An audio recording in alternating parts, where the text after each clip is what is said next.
Welcome to Mocktails and Masterpieces with the Indianapolis Chamber Orchestra. Greetings, everyone. Matthew Kramer here with our final mocktails of the 2025-26 season. I'm delighted to be joined by Brendon Elliott, who was with us several seasons ago as guest concertmaster. But Brendon, I have to say that I actually know of you much longer than that. You and your very musical family were celebrities and still are in Hampton, Virginia, when I served as associate conductor of the Virginia Symphony. I think that was back in the mid 2000s. And I've just been honored to see how far your career has taken you as a performer, as a creator. Welcome to this broadcast with us. Well, thank you, Matthew. Glad to be here. You're going to be here with us in Indianapolis to perform a work called The Chevalier. It's a theatrical production by Bill Barkley, interspersed with the music of Chevalier St. George. But before we get into talking about this, I would like for you to let our listeners know a little bit more about yourself, in particular, your early upbringing in music and the musical family, which I refer to. Could you tell us about yourself? Yeah, of course. So I started playing violin at the age of 3, and I was actually my mother's first student. So she's still teaching to this day, Suzuki method. I had 2 younger siblings. My youngest, Brendon Elliott, is a cellist, very well known these days. And a middle sibling played violin. So we had a family quartet. And story basically goes, my mom sent a tape of us to Boys and Girls Club, and they had us come perform for their centennial. And we went out all across the states, played as a quartet. I did a lot of competitions, especially in high school and a little bit in college, and did quite well. I play with other orchestras solo. And yeah, I'm still doing the thing. I'm playing with Virginia Symphony, doing competitions, and yeah, trying to see what's next. What's next for me.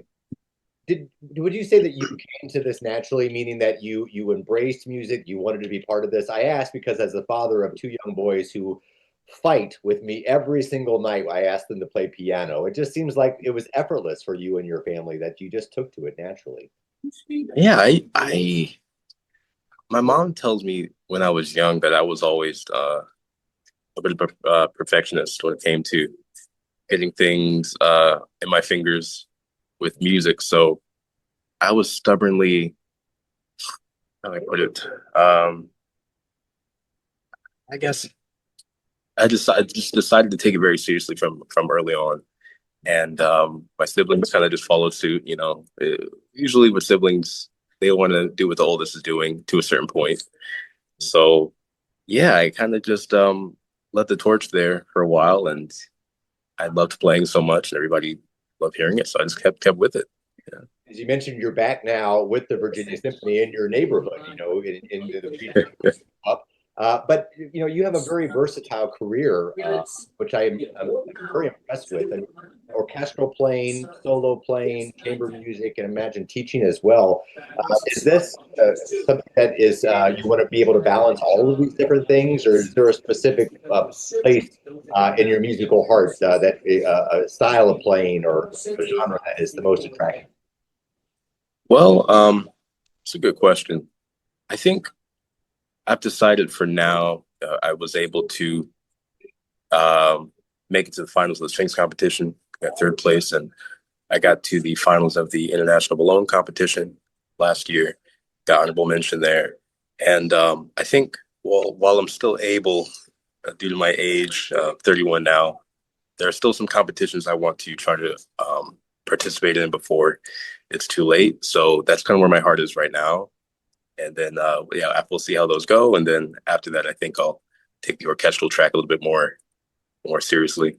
But yeah, for now, I just still want to grow as a solo player. I think there's still growth available to me there, and I love playing, you know, the repertoire. So yeah.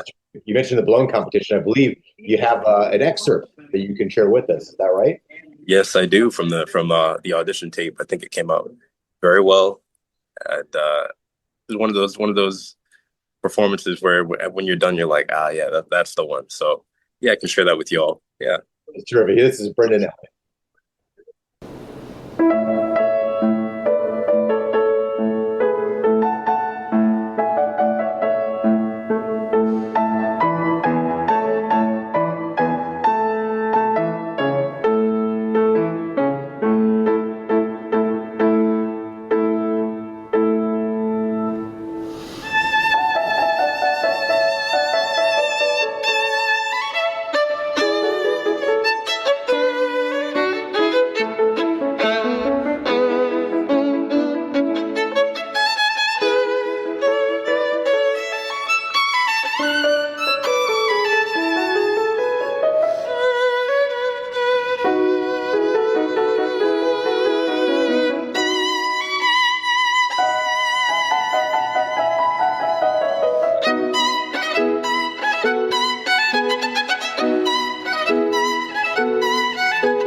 Brendon, thanks for sharing that with us. Let's talk about this theatrical production, Bill Barclay's The Chevalier. And of course, many of our listeners are probably familiar now because there has been a resurgence of interest in Chevalier St. George's life. I think there was a Netflix movie that came out a few years ago. He was a very fascinating figure, a great composer, a contemporary of Mozart, but with the finest swordsman in Europe and the tutor to Marie Antoinette. And tell us a little bit about how you became introduced to Bill Barclay and how this entire production got up and running. Yeah, sure. So during COVID, or I should say before COVID, we had planned to, that Bill reached out to me, mutual contact of ours, Marlon Daniel, who actually set up the International Balloon Competition. Marlon mentioned me to Bill, and then Bill reached out to me to fill in this role for the play, Chevalier. And we had planned to do it in Virginia with the Virginia Arts Festival in May 2020, and we know how that goes. But yeah, it was funny because it was a lot more. It wasn't so compact as it is now. He sent me probably almost 100 pages of music. We were going to show up and try to figure out exactly what we're going to get done. And yeah, now it's a lot more streamlined. But after that, I think, we did a reading in Winston-Salem in 2021, after all the vaccines.